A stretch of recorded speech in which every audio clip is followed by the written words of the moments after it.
el título de este mensaje se llama Considerando nuestro llamado. ¿Qué es considerar, hermanos? Considerar, en otras palabras, es tomar en cuenta, ¿no? Porque todos decimos que creemos en Dios y que le creemos a Dios. Pero lo bueno es que Dios cree en nosotros. Decía la sierva que ministró la alabanza que Pablo decía, no es por mí, sino es porque Jesús me eligió a mí, no yo lo elegí a él. ¿Sí? Y hace un poquito más de 20 años, yo estaba tirado en el suelo, así literal tirado, llorando, bramando como un niño cuando lo castigan por haberse portado mal, cuando le dan, en mis tiempos que nos pegaban y te portaste mal. Y entonces yo estaba así, hermanos, estaba así tirado en el suelo llorando. Y vino una persona y me dijo unas palabras, y es el texto base que voy a leer, que es Primera de Corintios 1, del 26 al 28.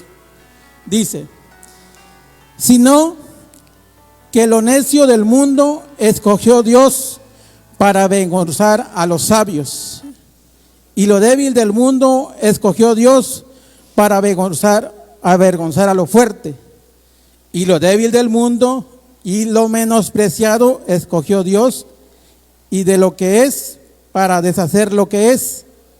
¿Sí? Entonces yo estaba así, y las palabras que resonaron fue: de lo más vil del mundo y menospreciado. Entendamos la palabra vil. Vil no significa algo malo, porque no sé si tengamos el concepto cuando dices un vil, o sea, es una mala persona. No es cierto. Vil significa alguien a la que muchos, digamos que podría ser tal vez una palabra despectiva, alguien que no merece, que lo toman como, ¿qué va a hacer él? ¿O para qué sirve? Él no sirve para nada. O a veces decimos, ¿crees tú que pueda salir algo bueno de allí? O lo menosprecian o lo tienen en deshonra. Tú no serías capaz de hacer nada. Eso significa vil. O sea, dice de lo más vil y menospreciado del mundo. Y así era yo, hermanos. Era un fusilánime. No sé si también esta palabra está de moda, fusilánime. Y yo no entendía. Fusilánime es alguien que está sin ánimo, que no tiene ánimo de hacer nada. Esa es una palabra, es una persona fusilánime. Y así era yo. Cuando Pablo le escribió a los Corintios, y además déjeme hacerle un pequeño preámbulo de por qué Pablo le escribió, después de que le escribió a los romanos, que fue a la primera iglesia que le escribió a los Corintios. Corintios era la capital. Para empezar, Corintios era un pueblo gentil, ¿no? Porque Pablo es llamado el apóstol de los gentiles. Entonces le escribió primero a los romanos, luego le escribió a los Corintios. Corintios era la capital de Ataya, que era una provincia de Roma. Pablo en su persecución a los cristianos estuvo muy influenciado por los romanos. Entonces él quiso llegarles a ellos primero, que estaban en un error, y después le escribió a los Corintios. Entonces Pablo les escribió a ellos para que entendieran que nada o que nadie se podía sentir más que otros, nadie podía menospreciar a otro de las cosas. Entonces, hoy, hermanos, tenemos que entender que fuimos llamados por su divina voluntad y no por méritos propios. Que nadie diga que yo estoy aquí porque yo soy muy inteligente, porque yo me las sé de todas, soy independiente de todo. A mí nadie me va a enseñar nada, porque a veces pensamos así. Y si tengo que poner ejemplo, yo soy el primero, el que piensa a veces, que yo pensaba así. Cuando alguien me decía, es que vas a ir a hablar con alguien, pero ¿cómo voy a ir a hablar con él si, o sea, qué me va a enseñar a mí él? Si yo sé más que él. Cuando alguien habla de algo, dice, no, pues yo sé más que él. Inclusive Ananías, que fue el enviado para que le predicara a Pablo, se sintió muchísimo menos que Pablo. Dice, ¿cómo le voy a ir a predicar si él es el que anda matando a los cristianos? Él es el que los condena. ¿Y cómo me voy a parar enfrente de él? ¿Qué le voy a decir? Lo primero que va a hacer, me va a dar unas pues él sabe, él es maestro de la ley, es fariseo, él conoce todo. Entonces, ¿yo qué voy a hacer delante de él? Pues nada, no voy a hacer, ¿qué voy a decir? Pero como les digo, no es por lo que yo sepa, por lo que yo entienda, porque mi cabeza da vuelta, no, es porque Dios es el que va a hablar, es el que va a decir, tú no te preocupes. Decía Pablo, por la gracia de Dios soy lo que soy. En 1 Corintios 15:10, si lo quieren buscar, hermanos, dice, por la gracia de Dios soy lo que soy. O sea, dice por la gracia, no es porque yo haya estudiado una maestría, tenga doctorado en esto, yo nada, de eso no sirve para nada. Dice, y su gracia no ha sido en vano para conmigo. Antes he trabajado más que todos ellos, pero no soy sino la gracia de Dios conmigo. ¿Sí? Entonces no nos sintamos de que nosotros ya la hicimos, ¿no? Hoy también quiero hacer hincapié que esa anécdota que les contaba de cómo Dios tocó mi vida en un momento muy, pero muy difícil. Era caótico el momento, estaba por decidir muchas cosas en mi vida, y eso se lo digo porque muy pocas veces he hablado de esto, pero ese momento era un momento clave para mi vida. Y ese era un momento en el que yo podía no estar aquí quizá en este momento, no estar con mi esposa, estar en otro lugar, no sé si estaría vivo, no sé, pero fue un momento clave. Ese momento fue que me tocó y me dijeron esta palabra, de lo más vil, porque tú eres un vil. Menospreciado, porque eres un menospreciado. De eso Dios sacó para que tú hables y digas. Eso fue lo que le decía Pablo a los corintios. No se sientan más que todos, no se sientan más que yo sé más que esto. ¿Por qué? Porque Corintios era un pueblo gentil, era un pueblo que era próspero en todos los sentidos, ¿no? Y por eso Pablo siempre le describió de muchas maneras. Y yo les decía, haciendo un poco hincapié, porque también hoy se cumple algo muy importante. Alguien hace muchos años, yo también estando en un momento de sublime, de oración, fui tocado también y me dijeron, un día tú vas a predicar la palabra de Dios y vas a estar al frente. Y yo dije, ¿yo? ¿Qué voy a hacer? No sé ni qué decir cuando estoy enfrente, me pongo bien nervioso, digo cualquier cosa y nadie me hace caso. Pues hoy se cumple un propósito, hoy se cumple también eso, porque esa persona que me dijo eso está aquí en este lugar. Está hoy aquí. Albita, te saludo con un amor de Cristo. Yo le decía, Pablo recomienda a los corintios un pueblo gentil que no se mantuvieran, o sea, que estuvieran conscientes de lo que nadie podía percibirse o sentirse superior a los demás. Persuadirse, por ejemplo, más inteligente o otro más sabio. La iglesia de Corintios parecía ese mal. O sea, ahí había un problema de egocentrismo, ¿no? De saber, yo soy el que dice acá las ideas y mis ideas se respetan. A mí, lo que yo digo es la verdad. Lo que ustedes dicen es cuestionable, pero lo que yo digo es la verdad. Digo, eso es lo que hacían los corintios. Por eso Pablo los exhorta, le dice, no se sientan. Dice, que supieran que Dios avergüenza a lo que se dice ser fuerte, a lo que se dice tener sabiduría humana. Y Dios capacita, en este caso nos capacita a nosotros, a cualquiera, digo, que Dios capacita a lo que el mundo tiene como débil o menospreciado para mostrar su gran poder. El ejemplo más claro que le estaba viendo Pablo era él mismo, porque Pablo era un vil porque cuando él fue tocado por Jesús, cuando fue tirado de que no, la Biblia no dice que del caballo, pero lo entendemos que fue de un caballo, él se sintió que ahora yo qué voy a decir. Por eso, como primer punto, yo le voy a poner, recordemos quiénes éramos y qué hacíamos. ¿Sí? Primer punto, recordemos quiénes éramos y qué hacíamos. Siempre, hermanos, siempre es bueno hacer una retrospectiva. No significa que miremos hacia atrás para hacer lo mismo. Hay un adagio en la cultura popular que dice que el que no conoce su historia está condenado a repetirla.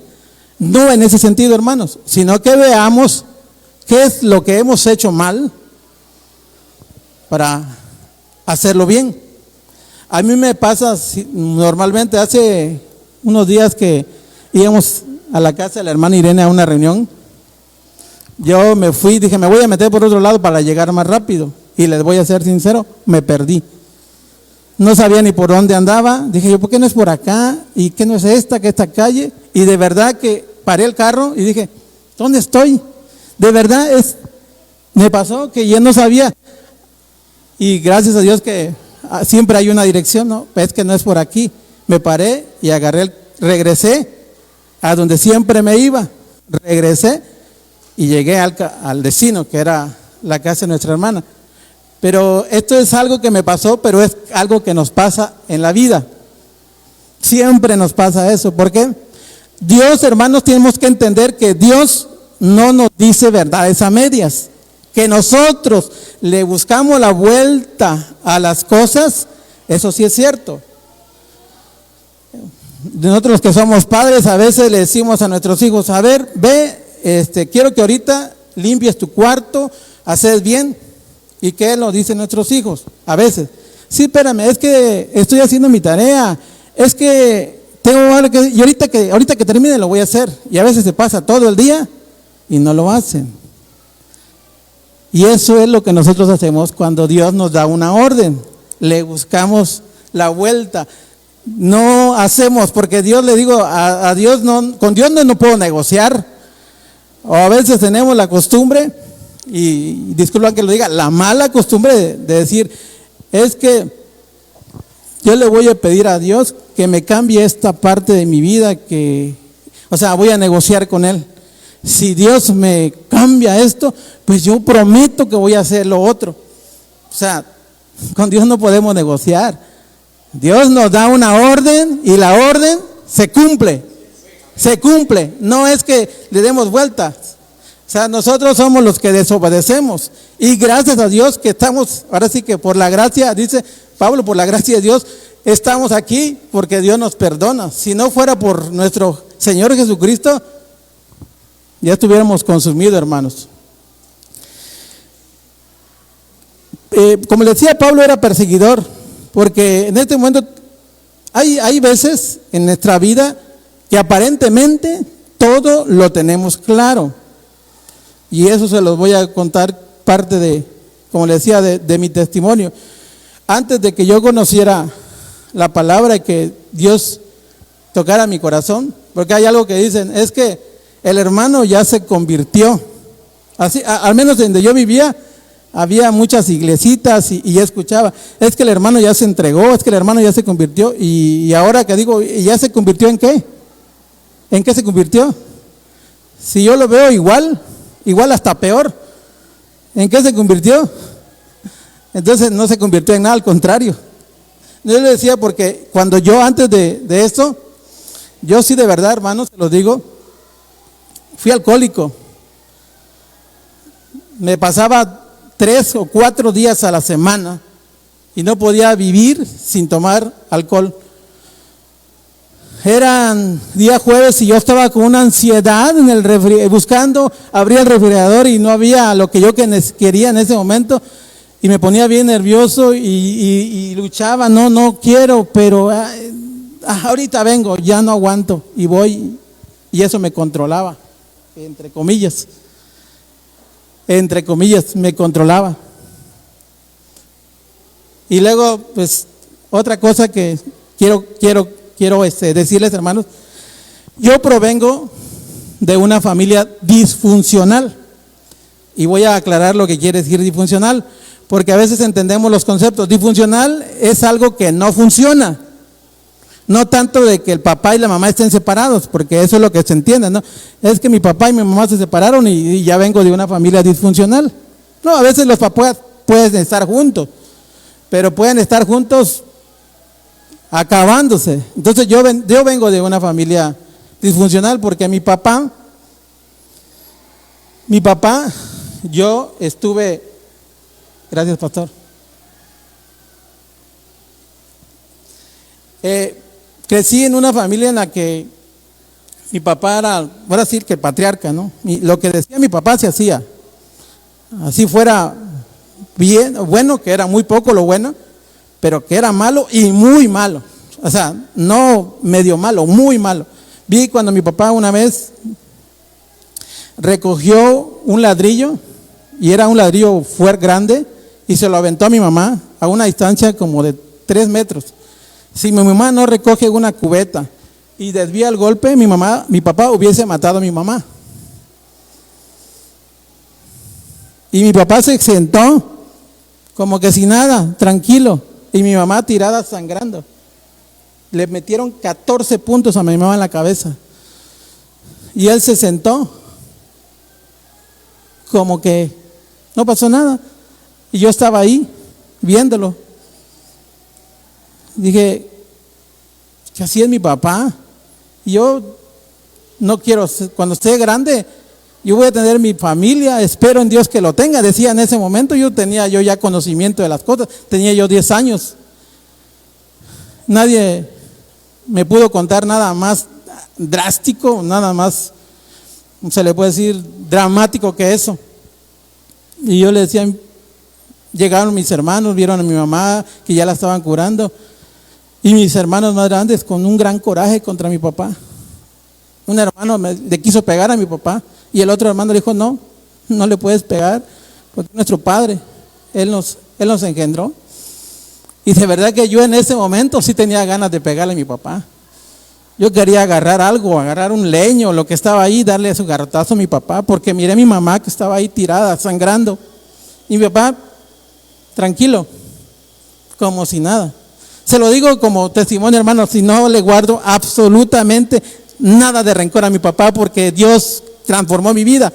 Hace poco yo tuve la oportunidad de investigar, de ir con las personas que conocieron a mi papá de joven, que me dijeran cómo era mi papá, y encontré a una persona que fue muy amigo de mi papá, y gracias a Dios por su vida. Es papá de un amigo, ojalá y este amigo me esté viendo, porque le mandé la invitación a que viera. Este señor me dijo, tu papá de joven era una persona muy noble, muy humilde. Él no le hacía daño a nadie, al contrario, te decían algo, se quedaba callado, ni gritaba, él no se gritaba por nada. Al paso del tiempo he entendido que eso fue la herencia que dejó mi papá, porque ninguno de mis hermanos tuvo el carácter ni el temperamento de mi papá. Todos, gracias a Dios, tuvimos una familia, tenemos nuestros hijos, y nuestros hijos nos respetan, nos quieren, nos aman. Y eso le doy gracias a Dios. Y no porque yo sea la gran cosa, porque yo sea el mejor padre del mundo. A lo mejor no es que esté lejos de serlo, pero no soy el mejor papá del mundo. Pero lo que sí sé es que mis hijos me aman con toda el alma. Me acuerdo cuando llegaba del trabajo, estaban chiquitos mis hijos, me miraban llegando, salían corriendo y me abrazaban los dos. Ya veniste, papá. Creo que eso nunca lo voy a olvidar. Y mis hijos están aquí, gracias a Dios, sirviendo a Dios. Por eso tenemos que entender, hermanos, de dónde salimos, de dónde estábamos. Si a mí alguien me hubiera dicho hace ese tiempo, tú un día vas a hablar de Dios y vas a predicar la palabra, simple y sencillamente, ¿qué voy a hacer yo? Ni yo mismo me daba valor, mi autoestima estaba por los suelos. Cuando llegaba la oportunidad de estar en un lugar y me decían, vas a decir tu nombre, yo sentía, es que no sé ni qué voy a decir, temblaba, me preocupaba. Pero Dios es grande, hermanos. Así es que, hermanos, recordemos que ¿de dónde nos sacó Dios? ¿De dónde? Todos. Nadie se libra de esto, hermanos, porque estamos aquí no por nuestra voluntad, no porque querramos estar aquí, estamos aquí porque es la voluntad de Dios. A ver si no los agarro de bajada con esto que voy a decir, hermanos, porque dicen que una hoja del árbol no se cae si no es la voluntad de Dios, hermanos.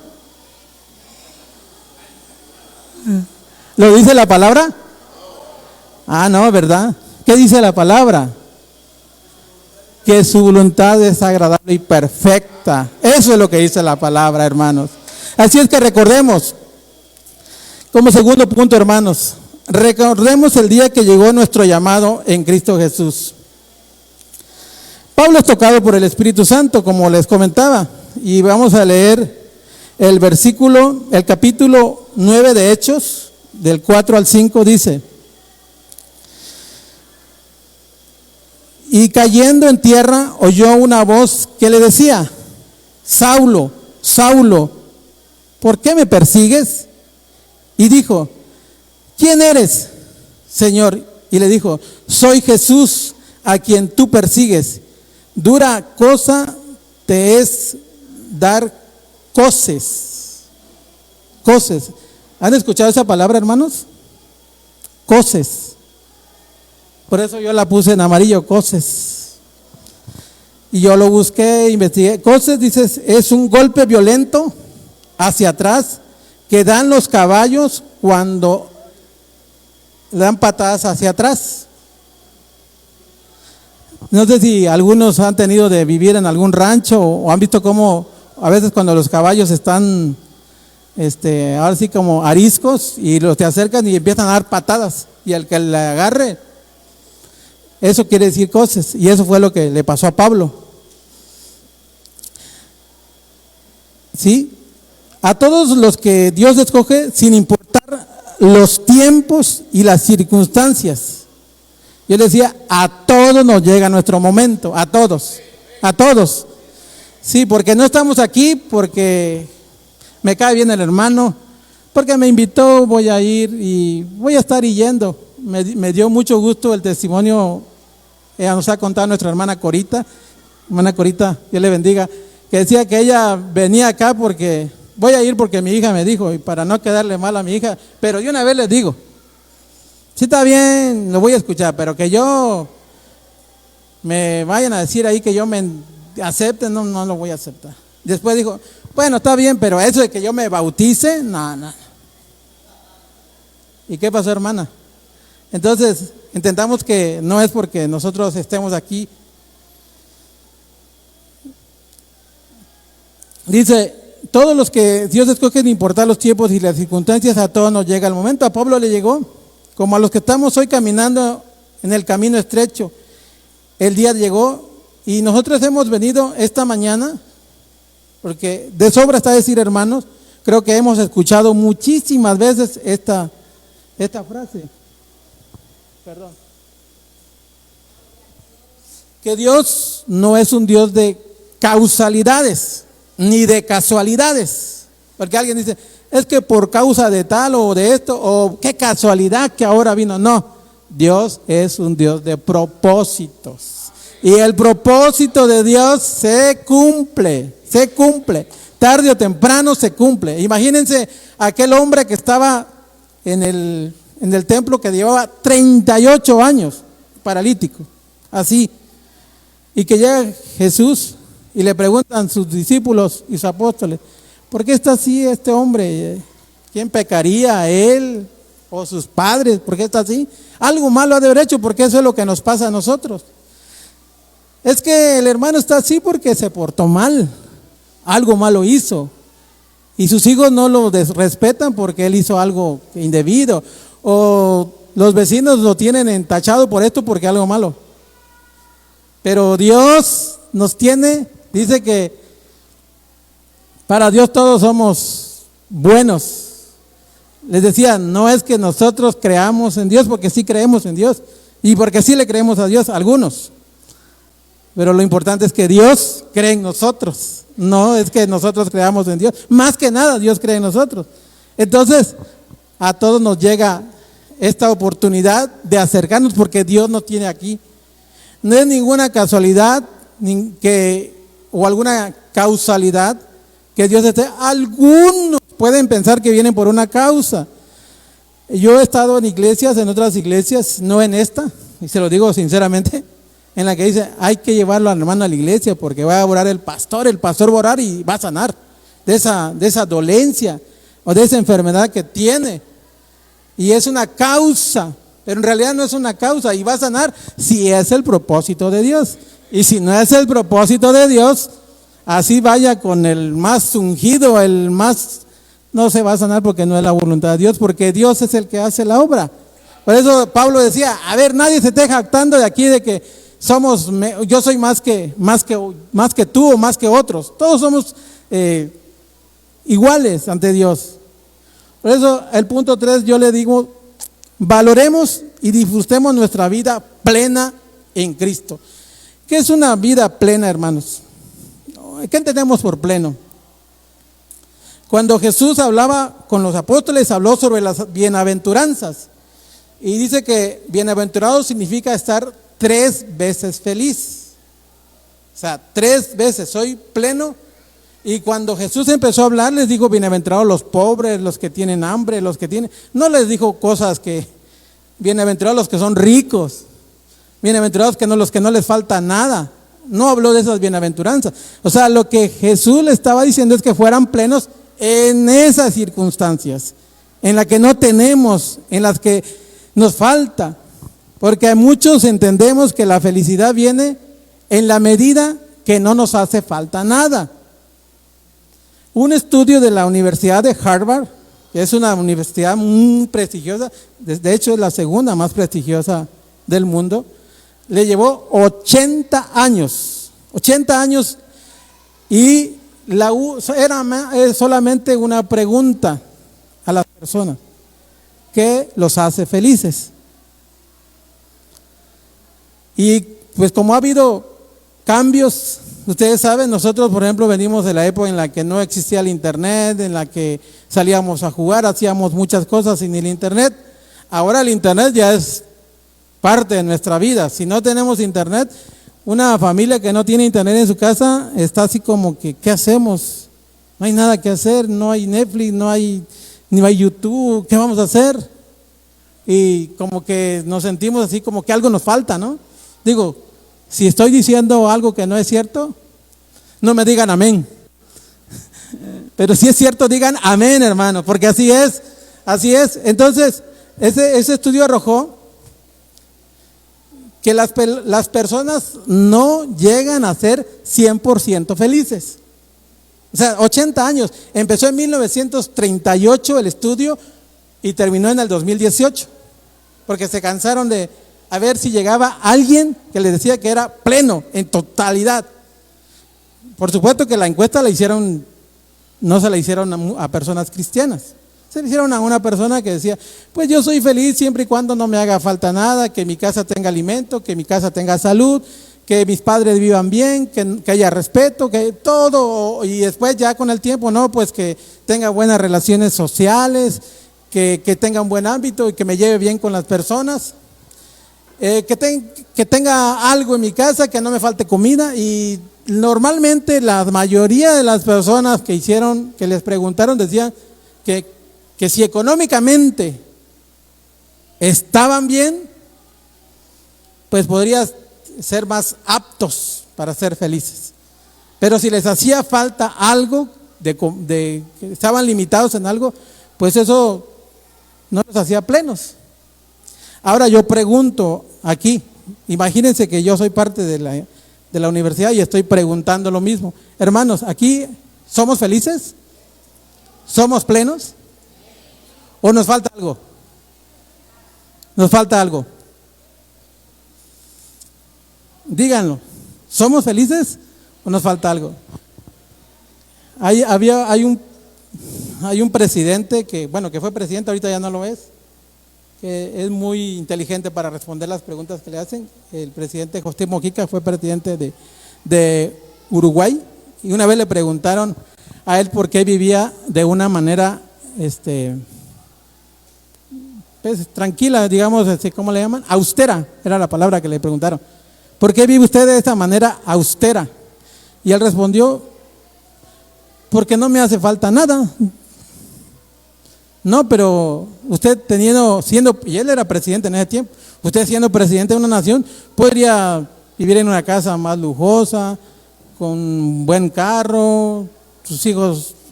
No, pero yo no necesito eso, yo no quiero eso. Y le pregunta, entonces, ¿para usted qué es? Digo, le voy a aclarar, le dijo a la entrevistadora, te voy a aclarar que la pobreza no viene de lo que no tienes. La pobreza viene de lo que tienes y no lo valoras. ¿Por qué? Porque siempre andamos anhelando algo. No nos queda claro que ahora ya tengo esto, pero ahora voy por lo otro. Y ahora ya conseguí esto y ahora voy por lo otro. Entonces, ¿qué es la plenitud? Cuando hablamos vamos a vivir una vida plena es porque vamos a ser plenos. Pero hay algo muy importante, que a veces nos estanca para esa plenitud. Dice que el enemigo, hay dos maneras erradas que el enemigo quiere que veamos la vida. Una es tener una muy baja autoestima, perdón. O sea, que sentirnos menos. Es que yo siento que soy un pecador, soy un perdedor, no crezco, no paso del mismo lugar. O sea, ¿qué soy yo? Yo les decía, pues un vil, uno que nadie toma en cuenta, el que todo el mundo habla, y aunque sea mal, pero hablan de mí, pero ni siquiera eso. Entonces, eso es tener baja autoestima. Hemos escuchado testimonios acá de hermanitos que ahora ya cambiaron el chip, ya no piensan así. Pero en nuestra vida sin Cristo siempre pensamos esto, y aún en Cristo a veces. Pero también hay otra perspectiva mala, que eso es todo lo contrario. Tener una autoestima más alta, decir, yo soy Jehová Junior, así que yo soy hijo de Jehová, yo soy hijo de un rey, así como dicen, y yo me lo merezco todo. Yo me creo que yo puedo lograrlo. Si yo me pongo a orar ahorita y me hinco y le pido a Dios que me dé un carro, un BMW último modelo, me lo va a dar porque me lo merezco. Me quiero ir de viaje a París, a Roma, a Israel inclusive, porque dice que es la tierra santa. Allá me voy a ir porque me lo merezco. ¿Sí? ¿Quién dice eso, hermano? ¿Nos merecemos todo eso? ¿Sí? Entonces hay dos cosas que el enemigo nos pone en nuestra mente. Una, sentirme muy bajo, y otra, sentirme, como decíamos el otro día que íbamos platicando con mi esposa en el carro, y encontramos a unos chavos que iban del gym, iban así.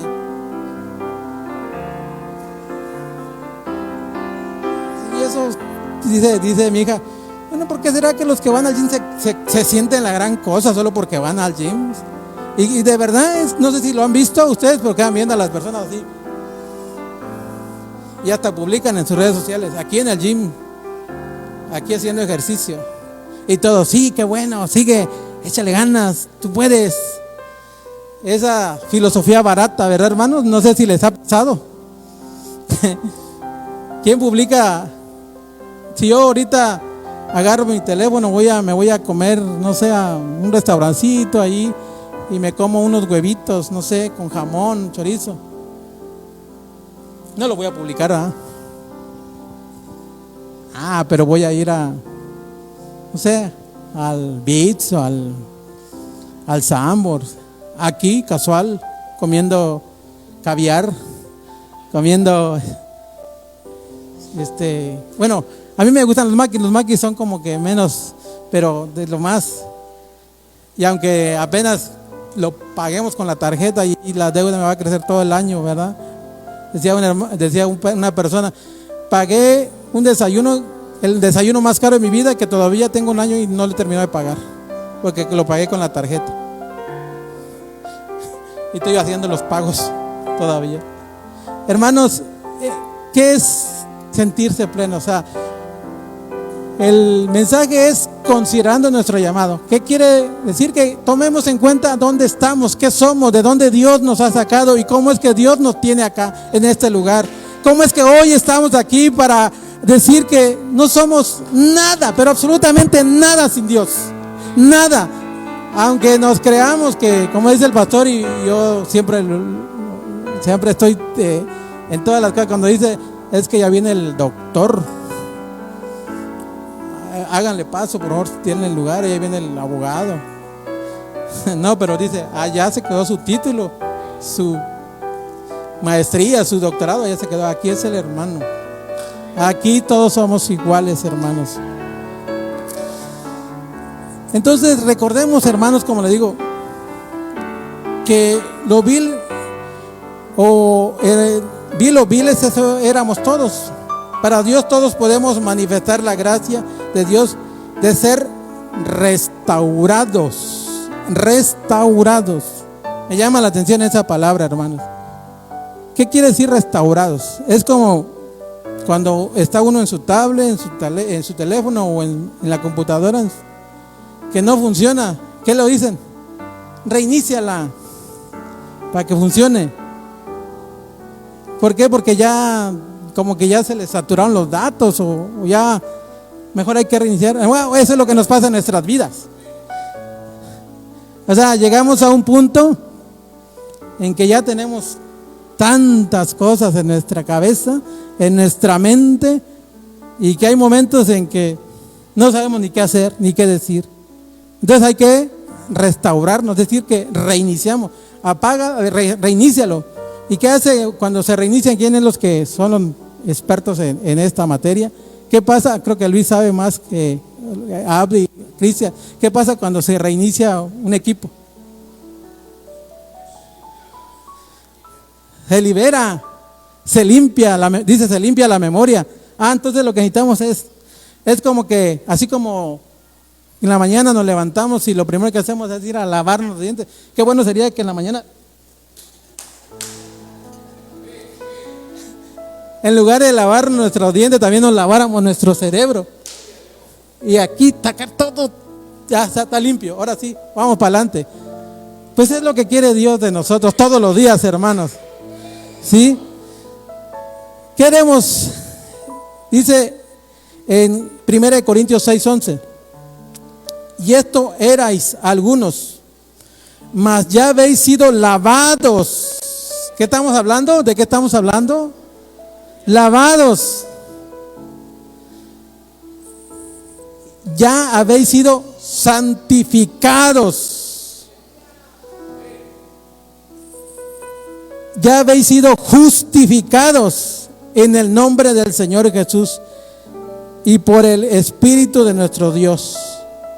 Así es que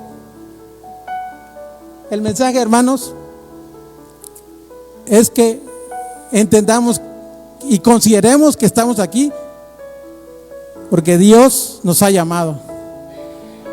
A todos nos ha llamado, quizás en diferentes circunstancias, diferentes situaciones, pero estamos aquí porque tenemos un propósito. Alguien que va caminando por la vida y le preguntan, estoy seguro que si le preguntan a un adolescente ahorita, ¿qué quiere ser de grande? ¿Qué creen que va a responder? Pues yo quiero ser doctor, quiero ser ingeniero, quiero ser arquitecto, quiero ser, decía alguien, quiero ser político. Digo, no todos van a salir buenas.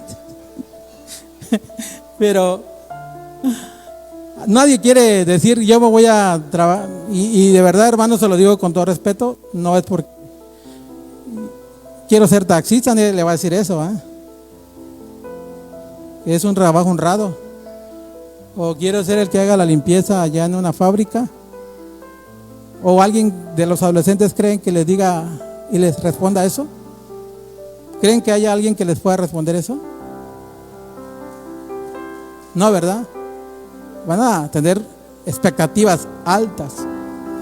Pues eso es lo que tenemos que tener en Dios, hermanos. Una expectativa alta que Dios es en nuestras vidas. ¿Sí? ¿Qué éramos? ¿Qué hacíamos? De claro está, nos queda claro que lo que somos, no somos por nosotros. Si alguien se cree, como le decimos, y perdón hermanos, si lo repito, o sea, reiterativo en esto, somos lo que somos por la voluntad de Dios, no por nosotros.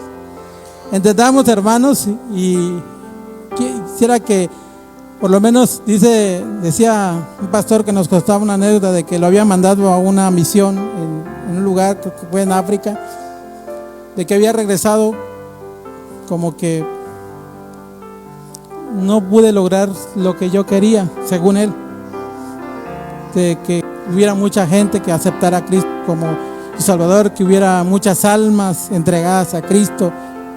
Se sentía como fracasado, ¿no? Mi trabajo fracasó, eso es lo que él pensaba. Pero nada más hubo una persona que lo escuchó. Pero esa persona fue un gran predicador, y a través de esa persona vinieron miles de almas a Dios. Entonces su trabajo no fue en vano. El trabajo no fue en vano. Y el trabajo que hacemos aquí, ahora, aterrizando lo que hacemos aquí, nuestro trabajo no es en vano, hermanos, porque Dios tiene un propósito para nuestras vidas. ¿Qué éramos? ¿Qué hacíamos? A todos nos llega el momento y no importa lo que fuimos o lo que hicimos.